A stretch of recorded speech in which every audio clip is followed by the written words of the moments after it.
Hello hi అందరికీ praise lord. అసలు చాలా చలిగా ఉందని ఇది పెట్టుకున్నాను, స్టైల్ కాదు.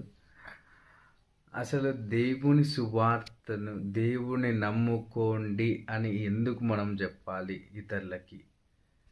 దేవుడే డైరెక్ట్ వచ్చి తను కనపరుచుకోవచ్చు కదా. దేవుడు ఆ, నేనే నిజమైన దేవుడు అని చెప్పుకోవచ్చు కదా. దేవుని గురించి మళ్ళా మనం చెప్పడం ఎందుకు అని మీకు చాలామందికి డౌట్ రావచ్చు. కానీ ఈరోజు ఆ డౌట్ నేను క్లియర్ చేస్తాను. దేవుడు మానవుల్ని ఒక రోబోస్ లాగా చేయలేడు. మానవులకి ఒక మనస్సు అనేది పెట్టాడు. మనము నచ్చితే తింటాము, నచ్చకపోతే తినము.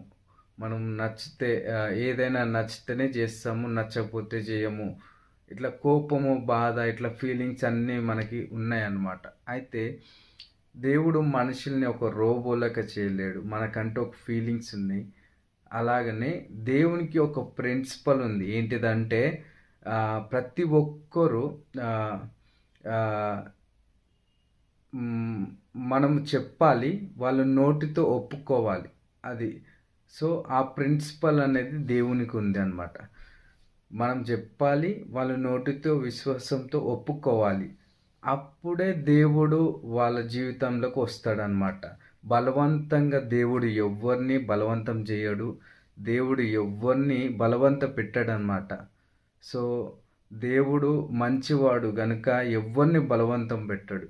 ఆయన ఇష్టం ఉంటేనే ఆయన మన జీవితంలోకి వస్తాడు. అప్పుడు మనము ఆయన కార్యాలు చూస్తాము. అప్పుడు మనం రక్షణ సువార్తను అనుభవిస్తాం. మన జీవితంలో గొప్ప గొప్ప కార్యాలను చూస్తాం. నా జీవితంలో నేను చాలా చూశాను. దేవుని నమ్ముకున్న ప్రతి ఒక్కరి జీవితంకి వెళ్ళి మీరు అడగండి.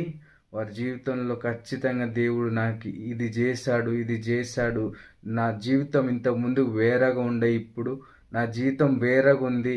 నేను ఇంత ముందుకు తాగేవాడిని, ఇప్పుడు తాగుతలేను. ఇంతకు ముందుకు నేను బూతులు ఆడేవాడిని, ఇప్పుడు బూతులు ఆడట్లేను.